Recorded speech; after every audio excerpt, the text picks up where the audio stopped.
the great conservative movement of America and of our time. A brush fire of freedom that's being lit all over this country. We, as an irate, tireless American populace, will overcome the few radical leftists that control the levers of power today. Joe Biden's failed economic policies has given us inflation like you can't believe, and the border is in disarray. It's amazing how few of the people commenting on this have actually bothered to go see what's happening. Well, Congressman Andy Biggs of Arizona actually went to the border. Biggs, where's Andy? Boy, oh boy, Andy. There's a guy. He's tough.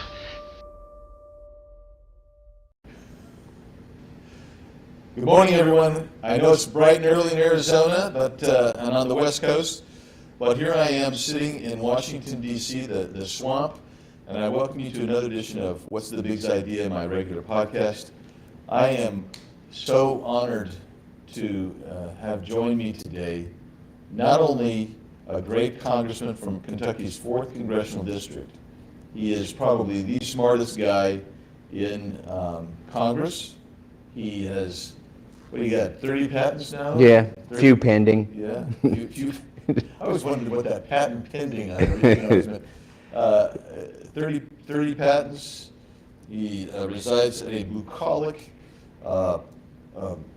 farm in Kentucky. He is a great member of Congress. I'm fortunate. He's my friend, Thomas Massie. Welcome aboard. Great to be here with you, Andy. Yeah, we're glad to have you with us. You know, Thomas, I wanted to have you on specifically, not because you're just interesting. He's got jokes, folks. But not only does he have jokes, but he is a champion. He's the co-chair of the Second Amendment Caucus, and that is really a hot topic here in Congress the last couple of weeks. And I wanted to talk a little bit about that. And first, I need to tell you how I ascended to that position of power. Yeah, how did it get there? So there was a Second Amendment caucus, but that person lost their re-election, and people forgot there wasn't a Second Amendment caucus. So before I opened up the membership and had the election, I declared myself the chairman of this caucus and formally filed it with the House of Representatives. And then I offered the membership to other members. So I have been the benevolent dictator of the Second Amendment caucus since its founding 6 years ago. But this year I entered into a power sharing arrangement with another member of Congress. I told Lauren Boebert if she would do all the work and I could have half the credit, we could be co-chairs. And so I have relinquished some of the power of the Second Amendment caucus. Did I not tell you he's the smartest member of Congress? She's holding up her end of the deal, by the way. She's doing a lot of work. She is doing a lot of work. I think I've been a member of the Second Amendment Caucus since I've been here. But see, we have no registry, so you couldn't prove that. The Second Amendment Caucus is the only caucus with no registry, because a registry is a precursor to confiscation. So yes, that's correct. We also do not provide this service where we burnish your credentials. You know, some people might join the Second Amendment caucus and actually be anti-gun, but they want to conceal that, so they would want to burnish their credentials. So we don't provide that service. Their membership is anonymous. Well, but that allows any of them to say they're a member. Yeah, that's fine. Yeah, you'd have to put out a press release. That's fine. So Thomas, we had an oversight committee, which Thomas used to be on oversight committee, but now you serve on judiciary and transportation infrastructure. Transportation infrastructure, just so you know, that's the biggest go-along to get along committee in Congress. It's also the most politically correct.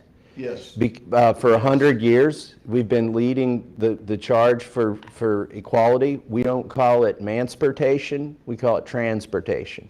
So that just shows you it has like a century of tolerance. Yeah, a century of tolerance. Great. Yeah, I'm thinking of all of my enemies back home. But just are going to be all over social media about that one. Thanks, Thomas.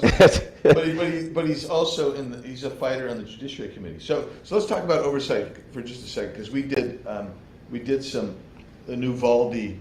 post-Uvalde shooting, gun control hearing and oversight. And I was, as bad as the whole hearing was, I was particularly disturbed that they brought in this poor victim, an 11-year-old girl, and basically had her relive the horror and the trauma, as she described, putting blood on herself and hiding behind the desk. Let's play a little bit of a clip here. Then I want your reaction, Thomas.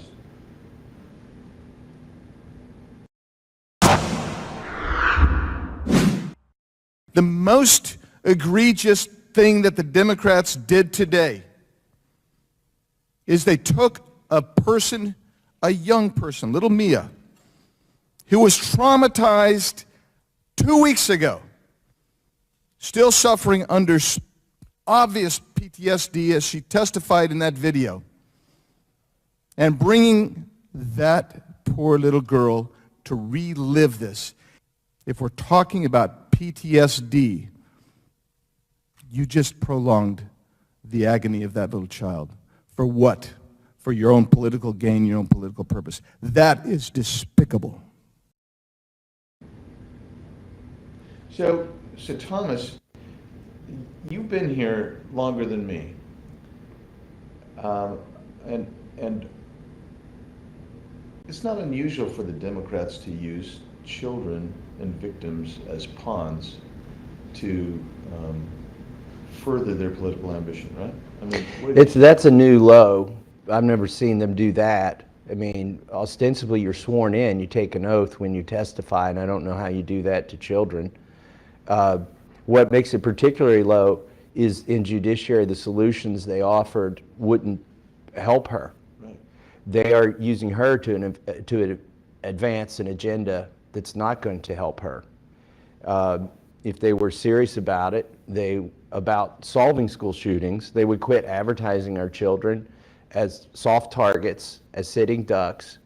They would get rid of the gun-free school zone signs. They would repeal the Gun-Free School Zone Act of 1990, which was a knee-jerk reaction that has cost more lives than it saved. And every school system and district and state that has overcome the federal Gun-Free School Zone Act has never experienced a shooting. Not a mass shooting, not a single shooting, not an accidental shooting, not, they've got all these apocryphal versions of what will happen if teachers are armed.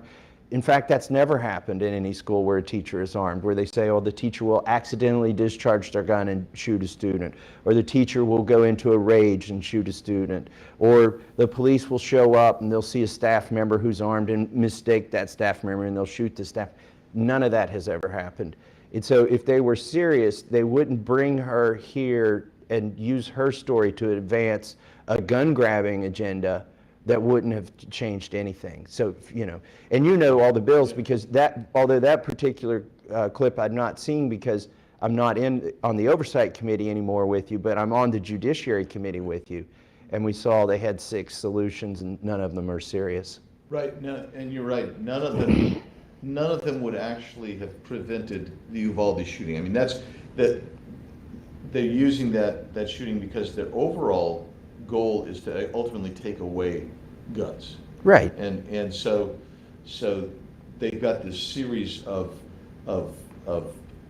bills and policy over here, and anytime there's a horrific incident, they take that incident, overlay it here to promote their cause. So just as an example, on the bill that they rammed through Judiciary Committee, well, in fact, Congress was on recess, and they noticed this hearing with 48 hours Right. in advance, and they did kind of a quarterback sneak and tried to pass these 6 bills. I offered 4 separate amendments to sort of defang their bills, or at least point out the hypocrisy.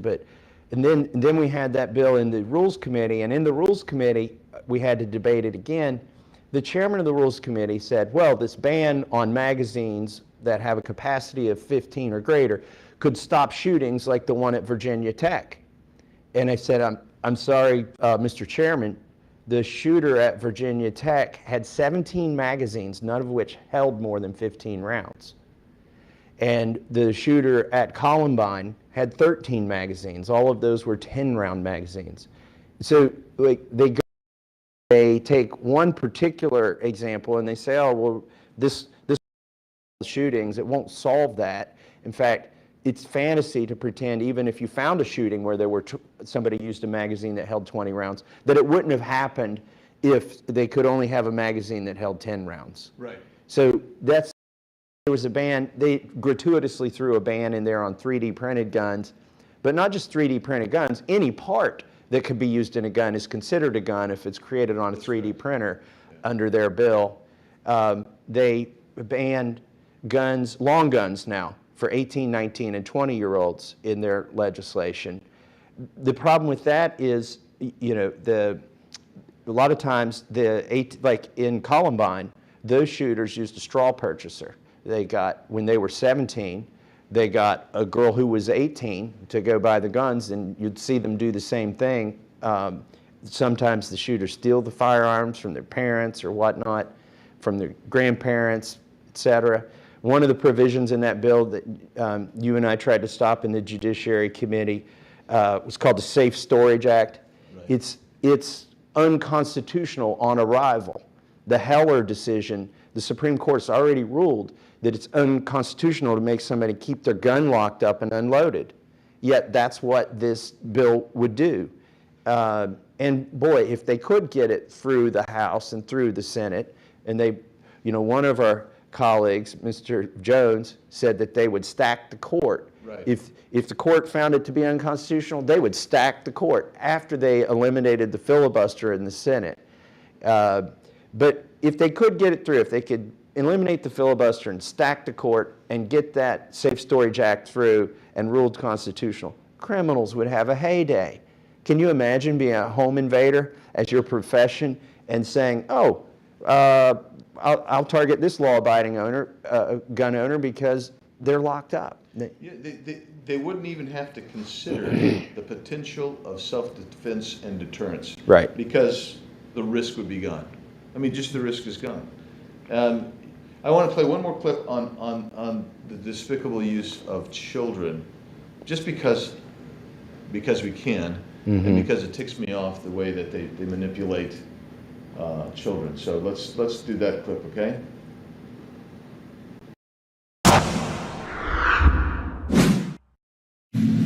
If there was something that you want people to know about that day and about you, right?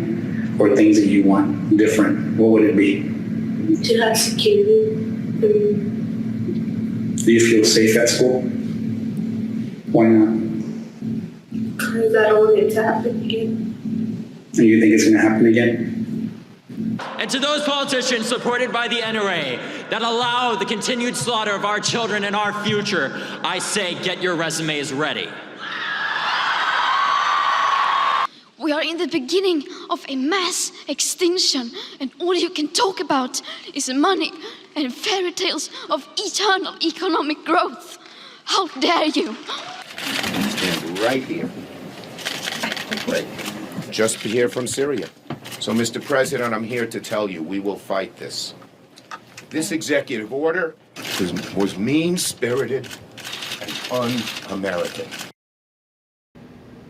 These people are so exploitative, you know. I mean, they really use children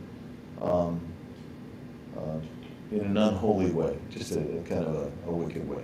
And then offer unserious solutions for protecting those children, but use the children as motivation to infringe on the rights of law-abiding citizens. You know, one other amendment I offered on that bill, they create a new crime of gun trafficking. The Democrats do. Now, it's already illegal to lie on a 4473 when you buy a firearm. 4473 for people who don't know. Yes. Well, if you've never seen a 4473, that means you've never bought a gun at a gun dealer. Yeah. But my wife's seen a lot of 4473s. I haven't myself, but no, she's very kind with the Christmas presents. But if you go buy a gun from a gun dealer, you fill out a form 4473 and you attest, swear to several questions, and one of those questions is, I'm buying this gun for myself. Now, it's okay if you're buying it for a family member, that's an allowed exception. But they're going to create a new, and by the way, if you violate that law, you can be prosecuted federally for 5 years. Okay, Right. It's a felony. Felony. So the Democrats created a new law last week here in the House. It still has to pass the Senate and be signed by the president, where it's 10 years, not 5 years, and the recipient of the firearm is going to be prosecuted. Now, they were kind enough to allow 2 exemptions. One for business associates. Let's say you've got a company, it's a security company, and you're going to transfer a firearm to an employee. And the other was for family members. And I said, well, I think you need at least one more exception. And I offered an amendment that said if you're a domestic violence victim, and let's say your neighbor, you get the gun from your neighbor, and we're not going to prosecute the neighbor, and we're not going to prosecute the victim. But every Democrat except for one voted against my amendment, voted to prosecute victims of domestic violence if they acquired a firearm other than through a gun dealer. Yeah. I want to play a clip of you in that hearing on 7910, the bill, with a nice sounding name. They always put nice sounding names. I think Save Our Children Act or something. Something like that. But I think people need to hear your approach in the committee, because I think you did an excellent job in committee. So let's play that clip.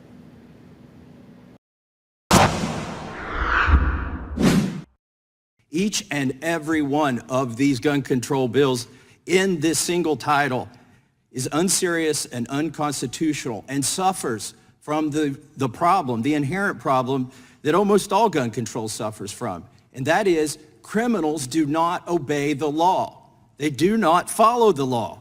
Who here today thinks that criminals are going to read the Safe Storage Act and some gang member is going to say, oh, I better lock this gun up or else they'll come and take it?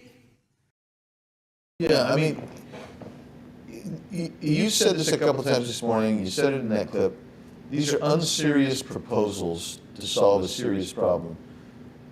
Republicans, you offered one, we'll cover that in just a sec, but Republicans talk about providing arms, and you covered that just a touch. I want you to expand on it. Allowing teachers, security guards, whatever at schools to be armed. Hardening schools, single points of entry, door systems, etc. Tell us about that, and tell us how those would work. Well, first of all, the name of the bill is the Safe Students Act, which is actually truth in legislating. It would make students safer, unlike the bills that the Democrats have offered. I'm in favor of having a security person at the school, but that won't, honestly, that's not going to solve the problem. We've seen several instances where that's failed. Even here at the Capitol, Andy, when I came in this morning, I noticed every security checkpoint that I went through, there's not one guard, there are 2. Right. Because if you place one guard, he's the target. And if you place 2, well, even if the criminal has the element of surprise, at least there's time for the second guard to react. And by creating that sort of defensive position, it's a deterrent for somebody to come up and pop one guard and then come in, so they don't even try. You need to have in schools, I believe, the same element of uncertainty or surprise that the shooter brings with them when they enter the situation.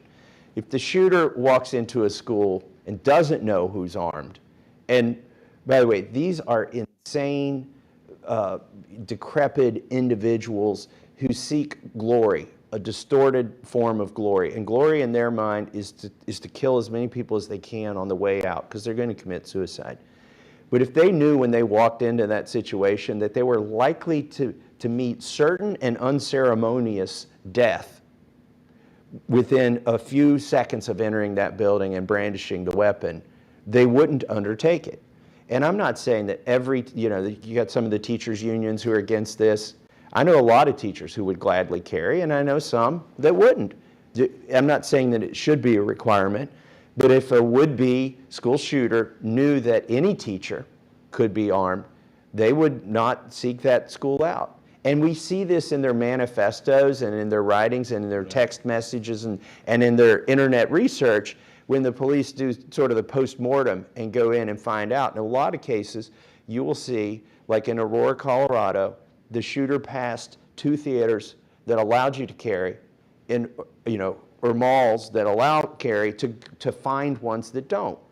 And they seek that out. It's obvious. So let's do the obvious thing.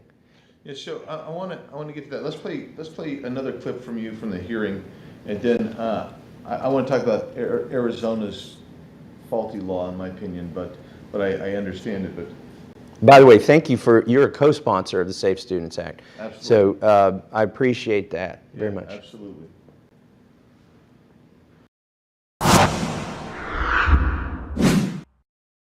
And the biggest thing we could do that nobody on the other side of the aisle is talking about today is to quit advertising our schools as soft zones, soft targets for defenseless teachers, defenseless staff, and students who aren't being defended. Congress itself in 1990 passed the Gun-Free School Zone Act. It's done more, it's cost more lives than it has saved. Now, some states have been able to override the Gun-Free School Zone Act and create their own areas. And in those states and those school districts where that's happened, where they've allowed qualified teachers and staff to carry, there hasn't been a single mass shooting in one of those schools. There hasn't been a single shooting of one person in one of those schools. So, Thomas, in Arizona, we passed a law trying to balance private property rights with gun, Second Amendment rights. I mean, sometimes that's a more critical question actually than, in my mind, this question actually, there are solutions here, but the Democrats don't want that solution. They want to take away the guns. So we passed a law that said you as a business that's open to the public, you could say, we don't allow guns in here, right? You could say that. You need to post it. Why is that? Because, some people just, I don't want a gun in my ceramic shop or whatever it may be.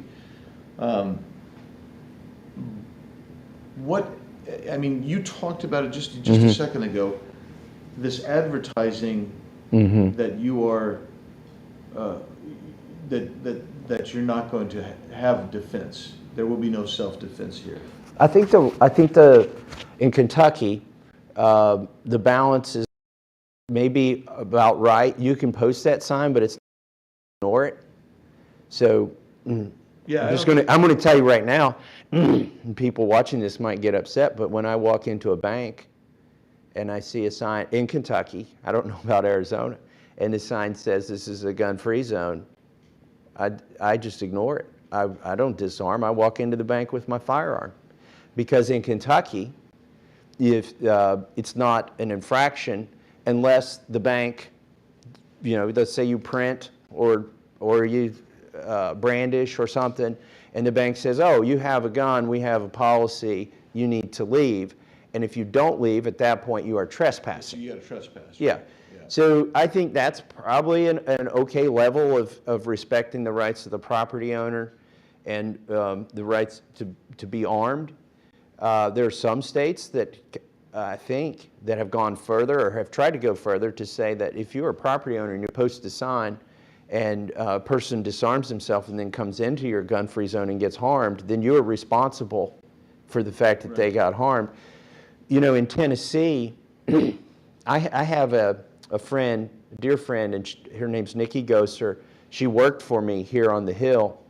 She watched her husband be murdered by her stalker in a gun-free zone because knowing that she left her licensed concealed carry firearm in her vehicle and obeyed the sign, because in Tennessee at the time, it was illegal for her to carry a firearm into a restaurant that served alcohol.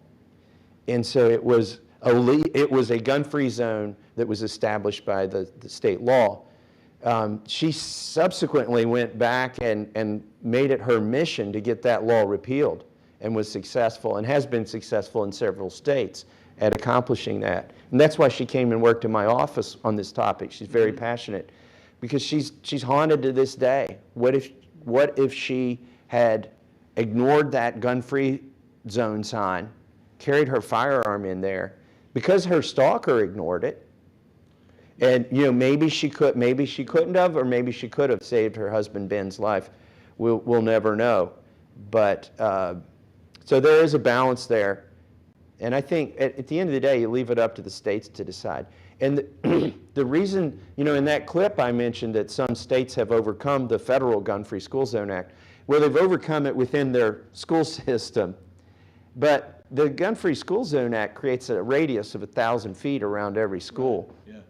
And in a lot of those states that do allow teachers or staff or maybe other qualified people to carry, it's still a federal infraction if a parent comes in to take their kid to the dentist in the middle of the day. That was always a bittersweet moment for me, by the way. You get called on the intercom and you get to leave school early, but you're going to the dentist. Yeah, that's a bad news. But when a parent shows up and they've got a firearm in the car, ostensibly they're breaking a federal law because they're within 1,000 feet. So we need to change that. No criminal. It's never kept a criminal from carrying a firearm into that zone. No, that's the definition of criminal is someone who doesn't obey the law. So, yeah. Let's watch one more clip here. I like my clips better than yours. Which one is this? This is one for me because it's, okay. I'm going to make 3 quick points. Number 1, why is an AR-15 important? It is a gun that is light and easy to handle for people who are being attacked. It is a perfect defensive weapon. Second thing, good guys with guns actually do save lives. Democrats ignored the recent incident in West Virginia where a woman used her 9mm pistol to stop a shooter who was shooting towards a crowd of people with an AR-15, by the way. And my last point is this.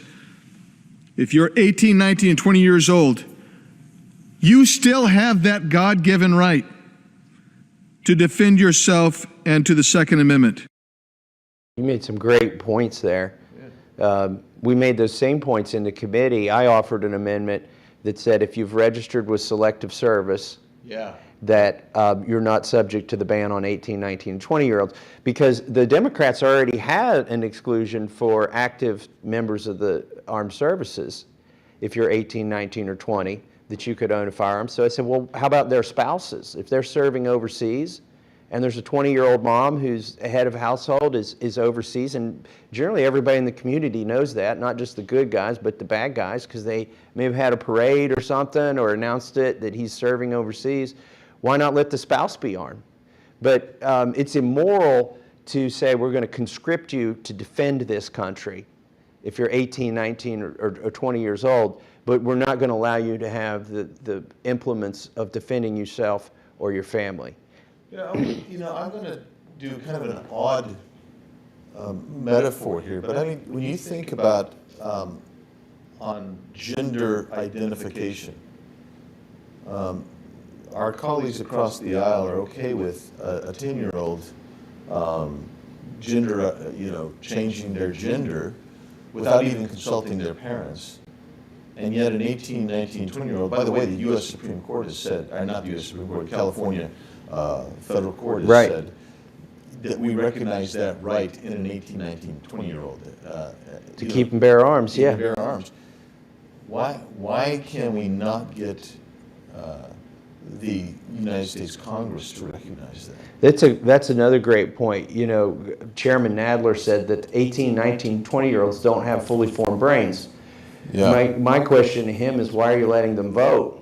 And yours is an even better question. How would you be able at the age of 12 to change your gender? Now, in that case, you're probably not qualified to make that decision. Right. But when you reach the age of 19, if we're going to say that you can be conscripted into service and that you can decide who the president's going to be, then we have to acknowledge that you are due the full rights of an adult. In your first point in there, you're talking about the AR-15 platform. I had a good conversation with a Democrat yesterday on the floor of the House, and he said, what is it about the AR-15 that you all gravitate toward or feel that everybody should be able to own?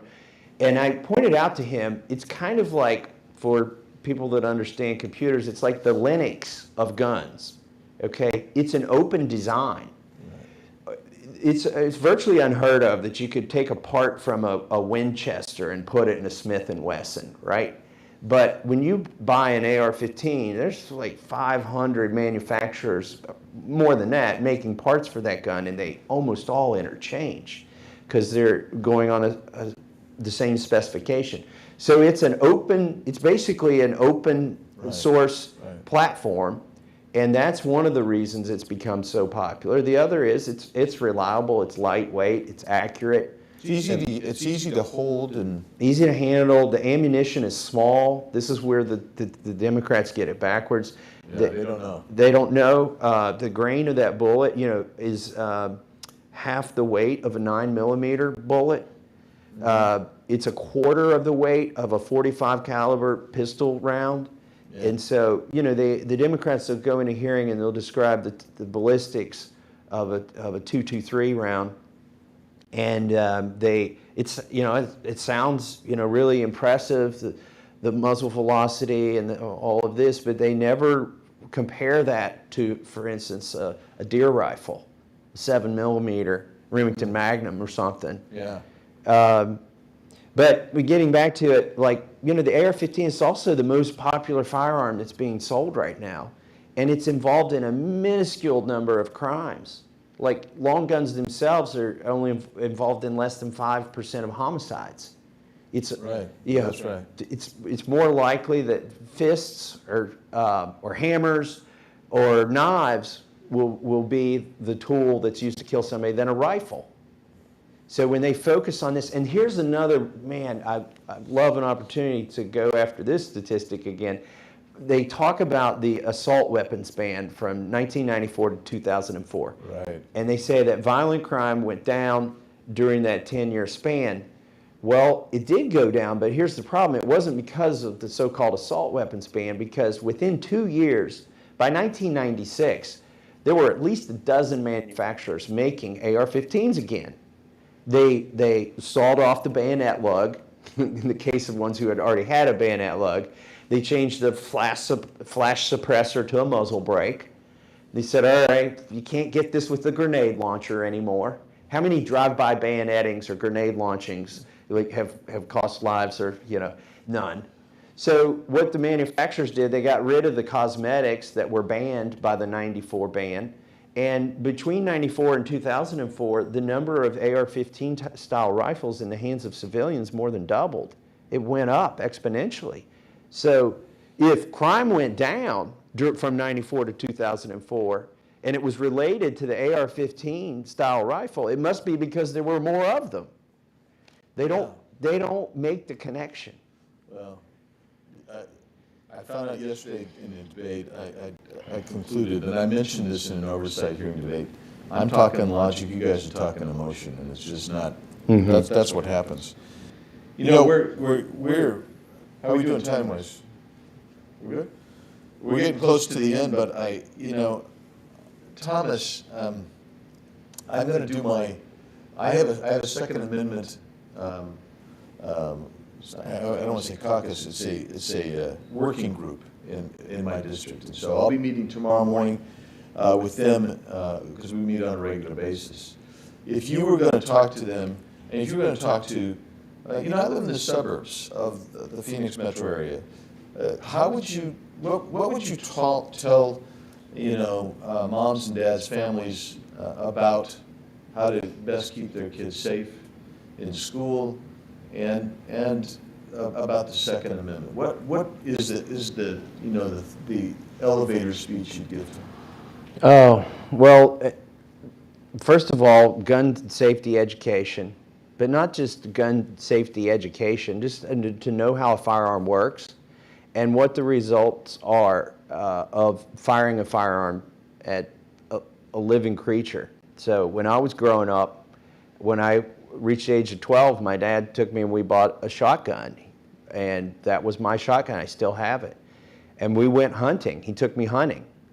And what I'm realizing, and I took my own children hunting, I have 2 boys and 2 girls, and they've all been hunting with me, is that when my kids saw an animal die from something that we did, it was another lesson in the permanence of that. When you're playing a video game, too many kids are conditioned, I think, and I'm not blaming the video games, I'm not blaming Hollywood, I'm not going down that path, but I'm blaming the parents who don't instill in their children sort of reality. They get to go into virtual reality with the first-person shooter games, and in movie theaters they're in virtual reality, but they need to let them experience reality so that they understand the permanence of what happens when you use guns.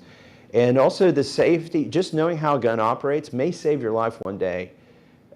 Recognizing if there's a shooter and they've had a malfunction, and which oftentimes does happen. That's an opportunity, if you're unarmed, to take advantage of that moment if you understand how firearms work. So there are things that you can teach your kids without arming kids that will stick with them for life and would be important. And I just want to probably close out with this. One of the things that has stunned me here is how little our colleagues across the aisle seem to even know what a gun does. I mean, my favorite was Sheila Jackson Lee talking about how much an AR-15 weighs, and and how it shoots a 50 caliber round, and I'm like, I don't think you've ever picked up an AR, and I don't think you've ever shot one for sure. Well, there's statutes. The bill that went through the House talks about rim fire versus center fire weapons, and our colleague Louis Gohmert asks the chairman at the time, it wasn't Nadler, it was somebody else in the chair, well, what is the difference between a rim fire and a center fire firearm? And he was like, are you asking me a question? Like, he clearly didn't know the question, and then one of the staffers leaned forward and told him, but here are the Democrats voting to ban certain firearms and describing them legislatively in the law and having no idea what they're doing. And just in closing, we covered a lot of the radical stuff that's going on in the House. What we didn't talk about today, the Senate and the red flag laws, which have already passed the House, and they passed them again in the House. And I think that's the biggest threat. It's not just to the Second Amendment, it's to the Fifth Amendment, where it says you can't be deprived of life, liberty, or property without due process of law. And the process that is due is proportional to the right that you're being deprived of. And the Second Amendment is a fundamental, it protects a fundamental God-given right, but it's fundamental. And you can't do that with a 15-minute hearing, ex parte, no mental health expert involved. It's not due process. Because there's already due process to take away a weapon in every state and the District of Columbia. All 50 states. In Florida, it's called the Baker Act. In California, it's called 5150 Code. If somebody believes that a person is mentally unfit to the extent that they are a danger to themselves or others, they can be involuntarily committed. They can even have their firearms taken away. And these aren't red flag laws. These actually are laws that have due process. Right. And the reason they have due process is you have the right to a trial. You can confront your accuser. An attorney will be appointed if you can't afford one. There's no pre-dawn raid that happens, and you don't know why it happened. And most importantly, a mental health expert is involved, is required to be involved. And if you are adjudicated as mentally unfit, they get you help.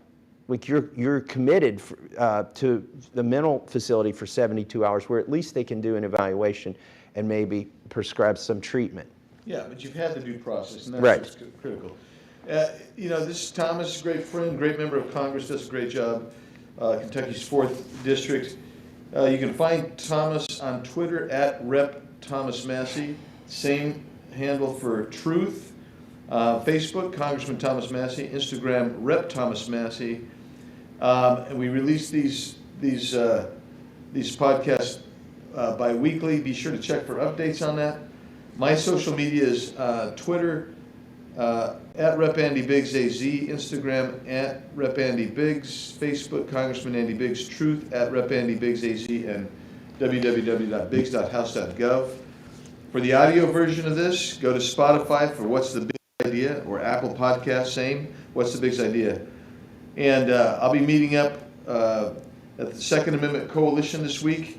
We have AZCDL, DC Project, Women for Gun Rights, Sheriff Mark Lamb, and other Arizona leaders in the Second Amendment space.